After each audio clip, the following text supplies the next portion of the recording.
Boa tarde, meus amigos. Fugindo hoje um pouco da nossa área de penal, vamos abordar a área trabalhista. Verbas do trabalhador quando da rescisão do contrato do trabalho. A CLT, Consolidação das Leis Trabalhistas, é o documento utilizado na lide do trabalho, ou seja, nos processos onde as partes, via de regra, são empregador e empregado. O tema central a ser abordado são verbas incontroversas, ou seja, aquele valor que não suporta mais discussão, aquele valor que é deveras devido ao empregado. As verbas incontroversas são previstas no artigo 467 da CLT, aquela que antes previa a dobra desses valores devidos ao empregador quando não fossem quitados em primeira audiência. Ainda fazem alguma confusão entendendo que essa multa persiste. Não é verdade. O texto legal foi modificado pela Lei 10.272 no dia 5 de setembro de 2001, ou seja, já há algum tempo, que passou a determinar no local da dobra a incidência da multa de 50%. É verdade que a multa específica que pune o ato de protelação nas reclamadas sofreu redução substancial. No entanto, não é motivo para festejar em se considerando que o valor a ser liquidado, mesmo com acréscimo de 50%, representa um importante fator de atenção quando da execução de tais quantias. Sem dúvida, para a devedora, na quase certeza da condenação, o acordo deveria ser a providência mais benéfica. Por quê? Protelar um pagamento dessas verbas, que obviamente deverão ser pagas ao final da execução, vai onerar desnecessariamente o caixa da empresa e é uma multa representativa dependendo do valor final a ser liquidado. A despeito da redução da multa, que era 100% e passou para 50%, cabe ainda questionar a respeito dos valores a serem quitados em primeira audiência. Que valores serão esses? Por óbvio, nós entendemos que além do salário, as verbas incontroversas são parte daquelas que formam a totalidade da quantia rescisória. No entanto, devemos atentar para a letra fria da lei, que, por certo, visa evitar a retenção, ato de verdadeiro enriquecimento sem causa em detrimento ao trabalhador.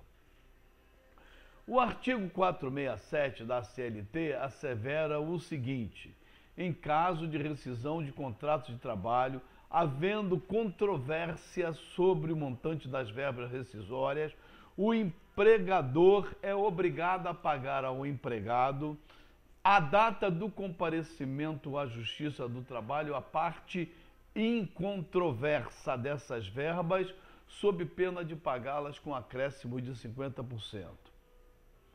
Pois bem, quais seriam as verbas então que não cabe questionar e o que vale ou o que não vale a pena discutir? Em verdade, existem duas correntes nesse sentido. Aquela que defende que essas verbas têm característica ampla e aquelas que acredita que o reconhecimento se faz no sentido estrito. A primeira, ela é majoritária e é aquela que se posiciona ao lado do trabalhador.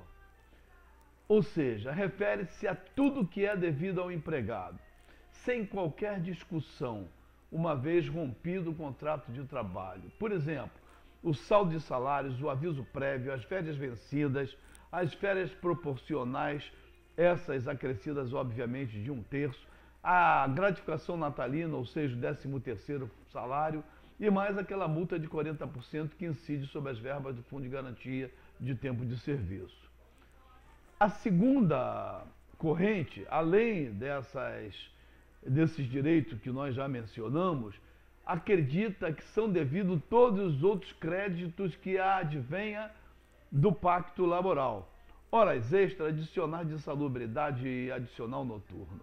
A supressão de per si já representa a fraude aos direitos garantidos do trabalhador, sendo que ao empregado é vedado se valer da desculpa que não conhecia tais direitos, pois o empregador tem obrigação de conhecer aqueles direitos que são deferidos ao empregado.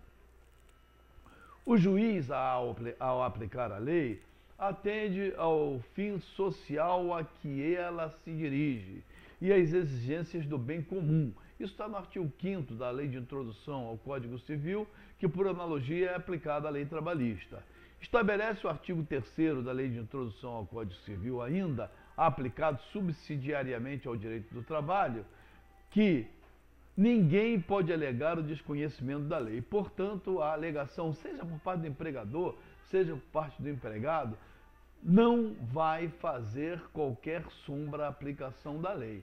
O empregador é obrigado a conhecer os direitos trabalhistas. E o empregado, ele se apoia no princípio da irrenunciabilidade do direito. Ou seja, mesmo que ele renuncie tácita ou expressamente a esse direito, posteriormente ele pode ser exigido. Assim se faz a relação do trabalho, onde é mais verossímil ao operário do que ao empregador a ignorância de tais verbas que vinculam as partes. Ademais, sendo o patrão diretamente beneficiado pelo exercício do labor, a escusa quanto ao descumprimento da obrigação explica, mas não justifica. Por óbvio, a liquidação de artigos deve ser finalizada se exigindo a lata rescisão, ou seja, todos os valores obstados durante e ao fim do pacto laboral e, obviamente, que sejam reconhecidos por sentença. Hoje, a jurisprudência tem acatado de pleno todos esses aspectos que eu acabei de mencionar. E a nossa experiência nos ensina que controvertido mesmo, ou seja, não há um direito líquido e certo, apenas aquele repetido pedido de dano moral. Meus amigos, por hora é só a respeito das verbas incontroversas, ou seja, aquelas que têm que ser pagas em audiência. Sugerimos sempre um acordo prévio na audiência preliminar, ou mesmo quando na audiência de instrução é possível se firmar um acordo, e esse acordo vai impedir aquela dobra específica. Quaisquer dúvidas, por favor, telefone para mim, 2253-9225, ou mande um e-mail para dr.mussuri@mmcjuridica.com. É um prazer atendê-los e boas lides. Um abraço e boa tarde.